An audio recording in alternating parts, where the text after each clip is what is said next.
The bloodstains on my hands wouldn't come off no matter how hard I scrubbed. I can still hear her screams echoing in my head, that voice that tormented me for years. The same voice that mocked me in front of everyone, that called me a failure, worthless, a mistake of nature.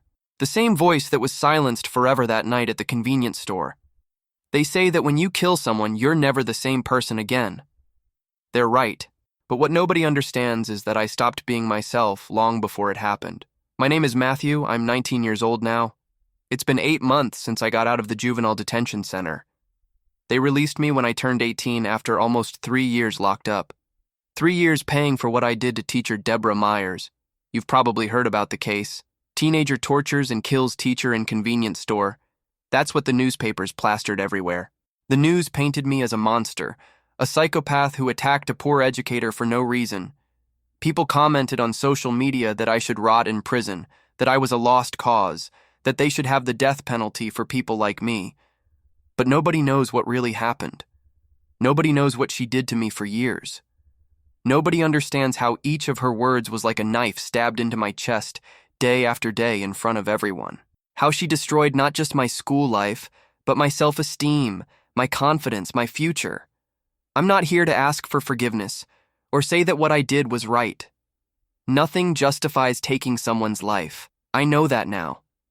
But I also know there are many ways to kill a person, and teacher Deborah was killing me a little each day that passed.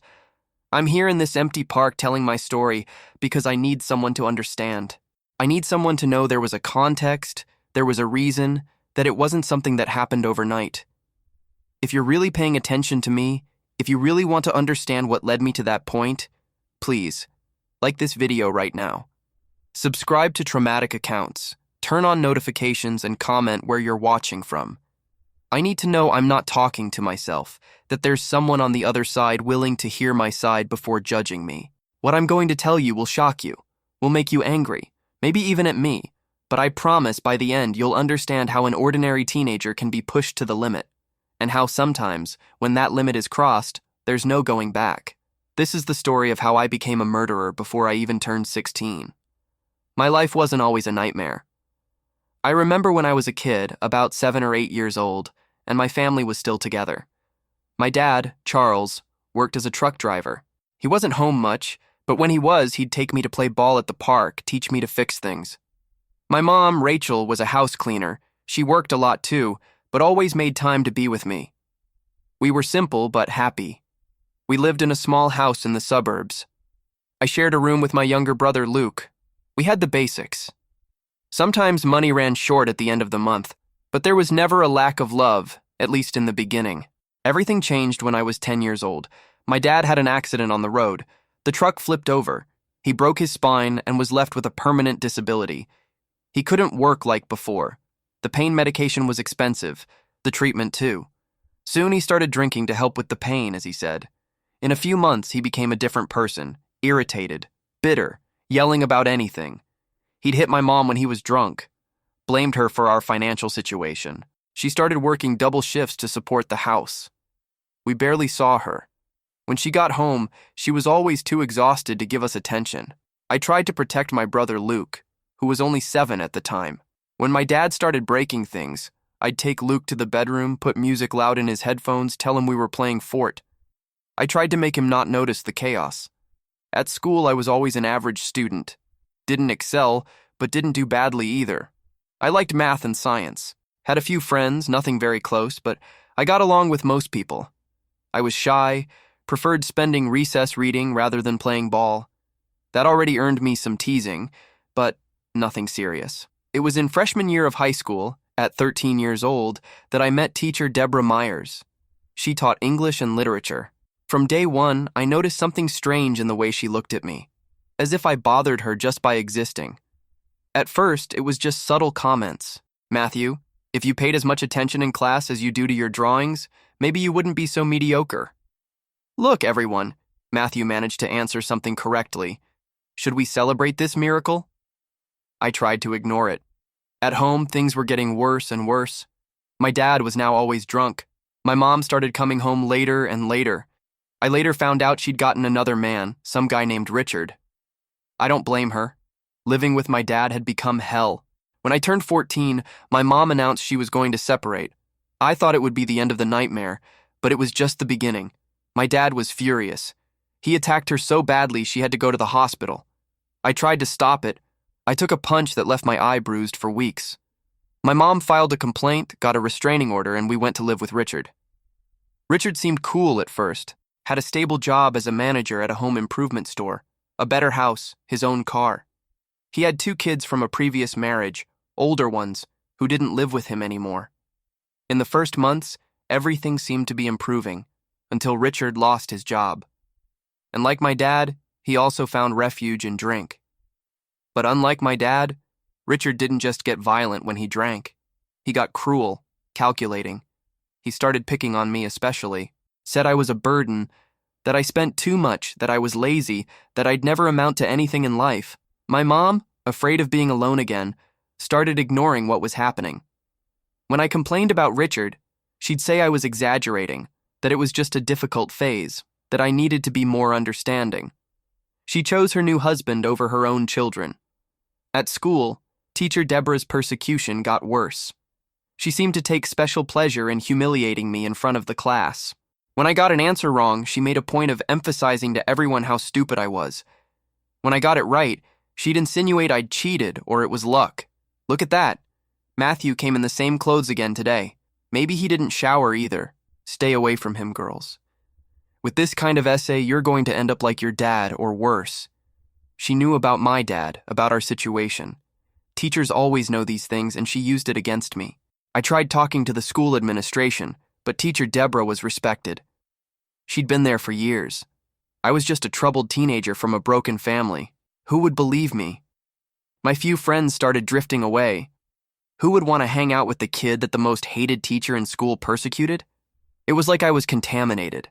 I became an easy target for the school bullies too, who realized they could provoke me without consequences. After all, if even the teacher did it, why couldn't they? I started skipping classes. My grades plummeted. At home, Richard beat me for any reason.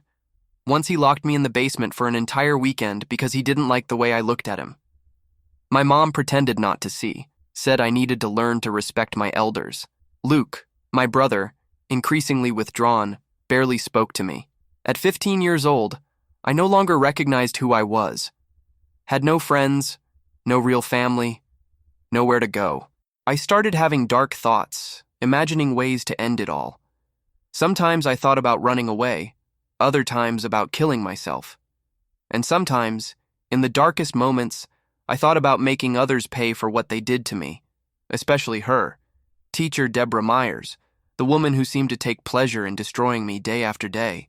The last year before that day at the convenience store was when everything completely fell apart. I had just turned 15, and things at home were unbearable.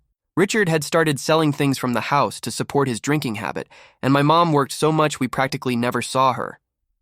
One night, Richard came home drunker than usual. He started screaming that he'd discovered my mom was stealing his money.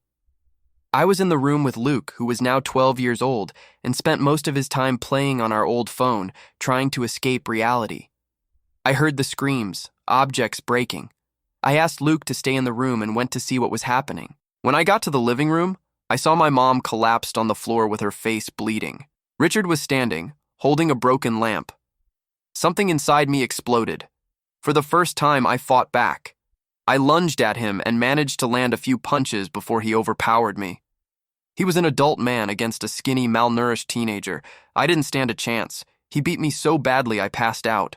I woke up hours later, thrown in the backyard, in the rain. My mom didn't come get me. When I managed to drag myself back inside, I heard her and Richard talking in the kitchen as if nothing had happened.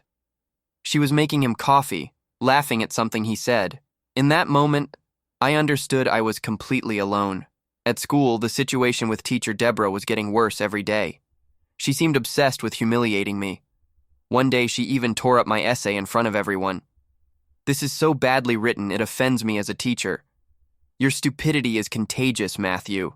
I'm worried the other students will be contaminated. The class laughed, some out of fear of being next, others because they genuinely found it funny. I lowered my head and swallowed my tears. I tried one more time to talk to the school administration.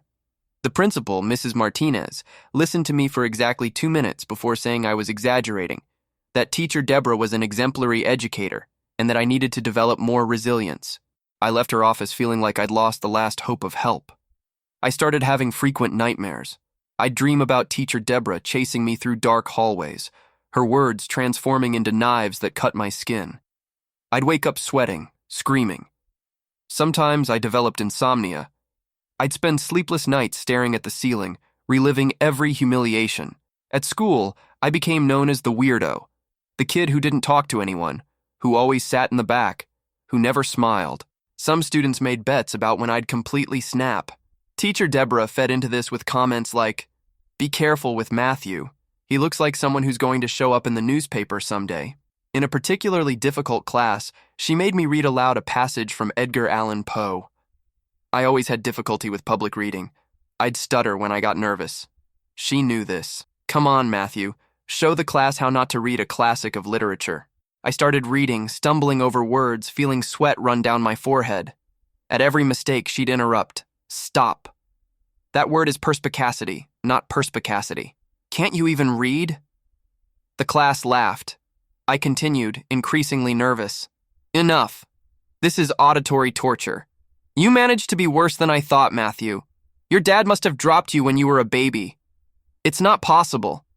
It was the first time I cried in front of everyone. I couldn't control myself. Tears ran down while I kept looking at the book, unable to see the letters. Teacher Deborah smiled, satisfied. "Look at that. The tough guy is crying. Welcome to the real world, Matthew.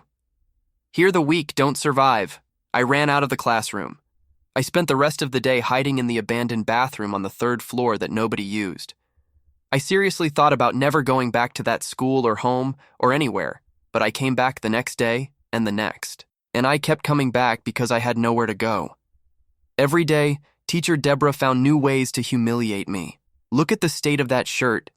Don't you have water at your house, Matthew? Your family must be very proud of raising a loser like you. With that intelligence, at most you'll manage to mop someone's floor if you're lucky." At home, things got worse when Richard lost all his money gambling. He started saying that Luke and I were to blame for him being broke, that he spent everything on us. One night, he accused me of stealing money from his wallet. I hadn't done it, but he didn't believe me. He locked me in the room and said I'd only come out when I confessed. I stayed there for 2 days without food. My mom left a little water at the door secretly, but didn't defend me. On the 3rd day, when Richard went out drinking, she let me out, but asked me to say I had stolen it anyway, just to calm things down. "Son, sometimes we have to give in a little to survive," she said with empty eyes of someone who had given up long ago. That's when I started planning my escape. I saved what little money I could, doing delivery gigs for a small market near home. It wasn't much, but maybe it would be enough to catch a bus to another city, start over. Anything would be better than that life. The problem was Luke. I couldn't leave him behind. But I also didn't know how to take a 12-year-old boy with me without any structure. I was in this dilemma when the biggest humiliation at school happened. Teacher Deborah asked us to write an essay about my dreams for the future. I worked on that essay for days. For the first time in a long time, I allowed myself to dream, imagine a different life. I wrote about wanting to be an architect, about building houses for people who had nowhere to live, about creating spaces that were safe and beautiful. When I turned it in, she read it quickly and started laughing. "You, an architect, you can barely hold a pencil correctly." But the worst came the next day, when she decided to read some essays to the class as examples. She left mine for last. And now for the grand finale, the masterpiece from our colleague Matthew. She read every word of my dream with a mocking tone, pausing to make sarcastic comments. With each paragraph, more laughter from the class. At the end, she looked directly at me and said, "People like you have no future, Matthew. The sooner you accept that, the less disappointed you'll be. You're going to end up like your alcoholic father, or worse, it's genetic. It's in your blood. The mediocrity, the failure, the inability, that's who you are and always will be." Something broke inside me that day. I didn't cry, didn't react, just sat there, staring at nothing. It was as if a part of me had died right there in that classroom. That night at home, Richard beat me again over a high electric bill. I felt nothing.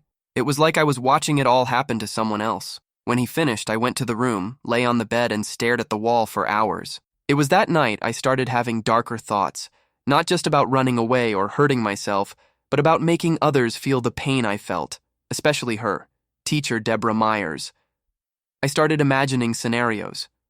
What would it be like to make her feel fear?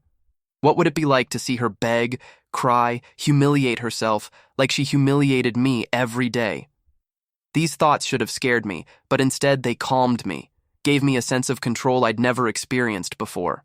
The idea started as a distant fantasy, but as days passed, weeks, it became more concrete, more real. I observed Teacher Deborah in the hallways, in the teacher's lounge. I started noting her habits, her schedule. I discovered where she lived, following her discreetly after class. Once I saw her entering a convenience store near the school, always on Fridays around 6 p.m. after she finished grading tests. She always bought the same things: a bottle of cheap wine, a pack of cigarettes, and chocolates. She lived alone, from what I could observe. Had no family, received no visitors. Maybe that's why she needed to take out her frustrations on defenseless students like me. The more I observed her, the more this feeling grew inside me. It wasn't just anger. It was something colder, more calculated.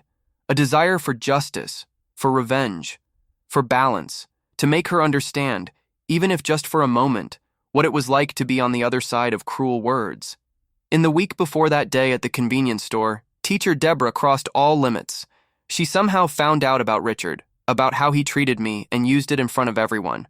"So, Matthew, I heard your stepdad uses you as a punching bag. That must be why you're so slow. So many hits to the head affected your few neurons." The class fell silent this time. Even for them, that went too far. But she didn't stop. "Your mom must be too busy warming your stepdad's bed to notice what trash her son has become, right?" Something inside me solidified in that moment, a cold and clear resolution. She needed to feel in her own skin what her words did. She needed to understand that words also kill, just slowly, every day, one piece at a time. And that's how I got to that Friday, waiting outside the convenience store, knowing exactly what I was going to do when I saw her. It was a rainy Friday, May 2021. I had just turned 15 2 weeks before. Nobody at home remembered, of course. Teacher Deborah made a point of commenting in class. "Belated happy birthday, Matthew. Another year wasted of your mediocre life." That afternoon, I left school early, saying I was feeling sick. Nobody questioned it. I went straight to the convenience store where I knew she'd be around 6 p.m. I waited outside under an awning to protect myself from the rain. In my jacket pocket was the knife I'd taken from the kitchen at home. It wasn't big, but it was sharp. Richard used it to cut meat on the rare days we had meat to eat. I hid it days before, knowing he was too drunk to notice. I stayed there for almost 2 hours, wet, shivering from cold and anxiety. Part of me still didn't believe what I was about to do.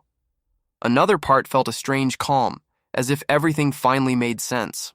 At 6:27 p.m., I remember the exact time because I looked at the store clock. She arrived. Black umbrella, beige coat, that perpetually dissatisfied expression on her face. She entered the store without noticing me. I waited a few more minutes and went in too. The store was empty, except for her and the clerk, a middle-aged man who was distracted with his phone. She was in the drinks section, choosing a bottle of wine. I approached slowly, feeling my heart beat so hard I was sure she could hear it. When she saw me, Teacher Deborah raised an eyebrow, surprised to see me there. "Matthew, what are you doing here? Following teachers now?" "That's pathetic even by your standards." I didn't respond, just kept staring at her, feeling something grow inside me.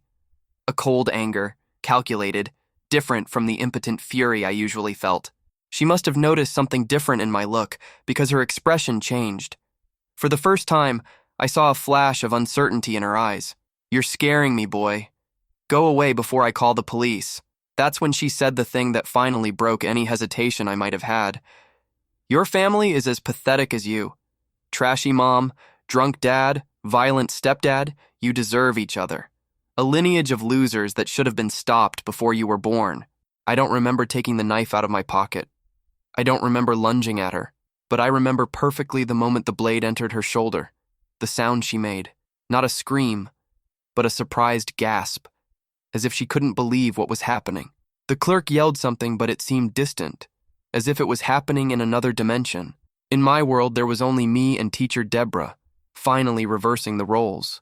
She was now the defenseless one, the scared one, the one who begged, "Please, Matthew, don't do this. I can help you. I can talk to the principal. Get help for you." I remember laughing, a laugh that didn't sound like mine. "Now you want to help me?" After years destroying me word by word, the clerk tried to intervene. I pushed him hard. He fell and hit his head. He was knocked out. I dragged teacher Deborah to the storage room in the back of the store, away from the cameras I knew existed in the main area. She tried to fight, but I was possessed by a strength I'd never felt before. In the storage room, I tied her hands with duct tape I found on a shelf. I put a piece over her mouth. I wanted her to hear me now. I wanted her to understand what she'd done. You know how many times I thought about killing myself because of you? Dozens. Hundreds, maybe. Every word of yours was a stab. Every humiliation, a piece of me that died. She cried, eyes wide with fear. For the first time, I had power over her. Did you know I was abused at home? You knew I had nobody to defend me, and still you chose to destroy me a little more each day. I started cutting her clothes with the knife, exposing her skin. It wasn't sexual, it was about humiliation, about making her feel the same helplessness, the same vulnerability she made me feel for years. I made small cuts on her arms, her legs. Nothing deep enough to kill her immediately, but enough to cause pain, to make her bleed. With each cut, I recited one of the cruel phrases she'd said to me over the years. A litany of verbal abuse I'd memorized by force. You'll never be anything in life. Cut. Your family is trash. Cut. People like you should disappear. Cut. I don't know how long we were there. Minutes, hours. Time seemed suspended. At some point, she stopped fighting, just trembling and crying. That's when I realized I'd gone too far, that there was no going back. I removed the tape from her mouth. I wanted to hear, needed to hear. "Please," she whispered, her voice broken. "I'm sorry. I didn't know. I didn't understand." "It's too late for apologies," I responded. And it was true. We were both beyond the point of no return. The last blow was quick, decisive, to the throat. Her eyes widened in shock. Then they went empty. Blood gushed, staining the storage room floor, my hands, my clothes. The metallic smell filled my lungs. I stayed there looking at what I'd done, feeling nothing, neither relief, nor remorse, nor fear, just an immense emptiness, where before there had been pain and anger, as if I'd used all my capacity to feel in that single act. At some point, the clerk must have regained consciousness and called the police. I heard the sirens in the distance, but didn't move. There was nowhere to run, there was nothing left. When the police broke down the storage room door, I was sitting next to the body, still holding the bloody knife. I didn't resist arrest, didn't say a word. I let them take me, indifferent to what would come next. The trial was quick. I was a minor, but the crime was brutal enough to cause uproar. The newspapers portrayed me as a monster, a psychopath in formation. Nobody was interested in the context, in the systematic bullying, in the years of abuse at home. That didn't justify what I did, of course, but it explained. The judge sentenced me to the maximum time the law allowed for a minor. 3 years in a juvenile detention center with regular psychiatric evaluations. My mom didn't even show up in court. Luke, my brother, was taken to live with a distant aunt. Richard probably didn't even notice I was gone. At the detention center, I became another person, quiet, obedient, invisible, as much as possible. In the first months, the other inmates tried to intimidate me, knowing what I'd done. Some called me psychopath, others teacher killer. But something in my look, in my complete lack of fear or emotion, made them eventually leave me alone. The center's psychologist tried to make me talk, understand what had led me to that point. At first, I refused, didn't see the point in explaining. Nobody would understand, nobody would believe. But after months of silent sessions, I started talking. Slowly, in fragmented pieces, I told about teacher Deborah, about Richard, about my mom who chose to look the other way. They diagnosed post-traumatic stress disorder, severe depression, dissociative tendencies, technical words to say I was broken inside. They started medicating me. The pills made everything distant, as if I was observing my life from far away. Maybe it was better that way. At some point during those 3 years, I learned that Richard had been arrested for drug trafficking. My mom had disappeared. Nobody knew where. Luke was with a foster family, apparently adapting well, at least that. Time inside the center passed strangely. Days dragged endlessly, but months flew. I followed the imposed routine: classes, therapy, medication, exercises in the yard, meals, sleep. Repeat, an endless loop of atonement for something that deep down I didn't regret having done. In therapy groups, I met other boys with similar stories: abused, neglected, abandoned. Some had reacted with violence, like me. Others had turned to drugs, to crime. We were all products of the adults who should have protected us. In my second year there, one of the psychologists, Dr. Helen, actually managed to reach me, not with questions or analysis, but with books. She noticed I was always reading in the library and started bringing me works that talked about trauma, about overcoming, about reconstruction. It was through those pages I started understanding what had happened to me, the process that led me from that scared boy to the murderer in the convenience store. "Matthew, what you did was terrible," she told me one day. "But what they did to you was too. You weren't born violent. You were molded by the violence around you." It wasn't absolution, but it was understanding, and maybe that was all I needed. In my last year at the center, I started preparing for release. I finished high school in there with surprisingly good grades.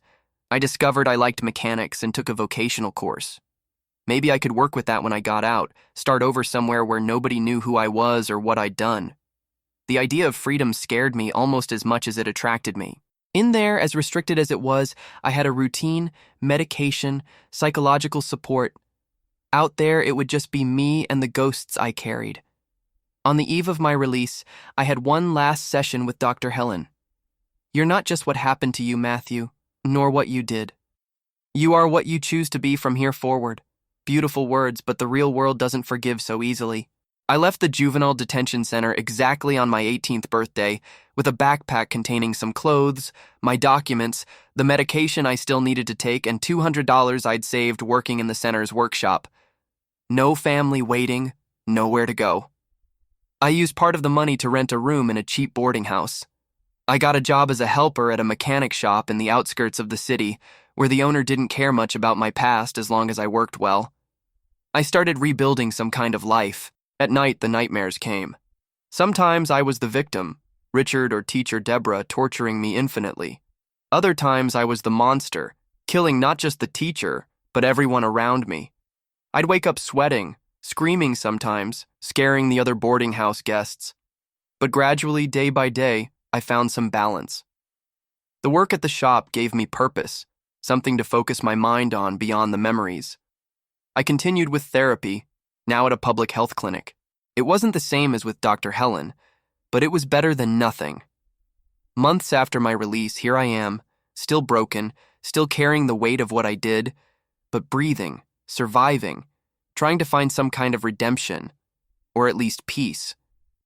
During the time I spent at the center, I learned a lot about myself, about how anger can consume someone from the inside out, how untreated trauma festers until it explodes in the most violent way possible.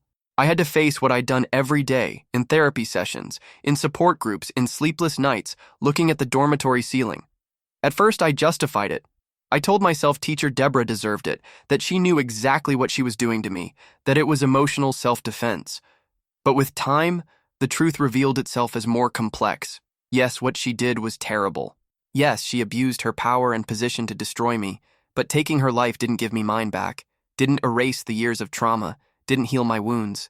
It only created new scars, new nightmares to accompany me. During the trial, I learned that teacher Deborah had an elderly mother who depended on her, a sister she hadn't spoken to in years because of some old fight, an ex-husband who'd left her for a younger woman. Maybe that explained part of her bitterness, her cruelty. It didn't justify, but it explained. I also discovered she'd tried to take her own life a few years before. One of the other teachers testified to this during the trial. saying she suffered from severe depression, that she used cruelty as a shield, a way to keep people away. I didn't feel sorry for her, nor forgiveness, but I started understanding that monsters are also made, not born that way, that maybe she and I weren't so different in the end, both broken, both transformed by suffering into something unrecognizable. When I left the center, I tried to find my brother Luke. I found out he was doing well with an adoptive family that really cared about him. I didn't try direct contact. I thought it would be better for him not to have a constant reminder of the past, of the murderer brother. But from a distance, I watched him leaving school one day. He was smiling, talking with friends. He seemed happy. That gave me some peace. About my mom and Richard, I don't know anything. Don't want to know. That part of my life is closed forever. I try to live one day at a time. Now I wake up, take my medication, go to work, come back to the rented room, sleep. On weekends, I walk around the city, come to this park, read the books Dr. Helen recommended. I'm trying to find some meaning, some purpose beyond mere survival. Sometimes I ask myself, what would have happened if someone had intervened before? If a teacher had noticed the signs? If a neighbor had called social services? If any adult had really looked at me and seen what was happening? Would it have been different? Would teacher Deborah still be alive? Would I still have a chance at a normal life? These are questions without answers. The past can't be changed, only carried. What I know is that violence generates violence, that abuse creates more abuse, that it's a vicious circle that can only be broken when someone, an individual, a society decides enough is enough, that refuses to perpetuate the cycle. Maybe it's too late for me. My hands are stained with blood that will never come completely off. But maybe, by telling my story, I can help break this cycle for someone else. Maybe someone who's watching this now, who's suffering in silence like I suffered, can seek help before reaching the point of no return. I'm not an example to be followed. I'm a warning, a reminder that there are limits to what a human being can endure before breaking completely. If you made it this far and understood what I went through, like this video, subscribe to Traumatic Accounts, turn on notifications, and comment what time it is where you are right now. I need to know I'm not talking into the void, that someone is really listening, that my story, as terrible as it is, has some meaning, some purpose. I don't know what the future holds for me. I don't know if I'll ever be able to forgive myself for what I did, or if I deserve forgiveness. I don't know if I'll find some kind of redemption, or if I'll spend the rest of my life just existing in the shadows, carrying the weight of my actions. But I know I'm trying not to be defined only by my worst moment, trying to find a path out of the darkness that consumed me for so long, trying somehow to transform all this pain into something that has some meaning. And maybe that's the most any of us can do. Try to be better today than we were yesterday. Carry our scars not as badges of shame, but as reminders of our capacity to survive, to move forward, despite everything. My name is Matthew, I'm 19 years old, I killed someone, and I'm trying to figure out how to live with that. That's it. Thank you for listening.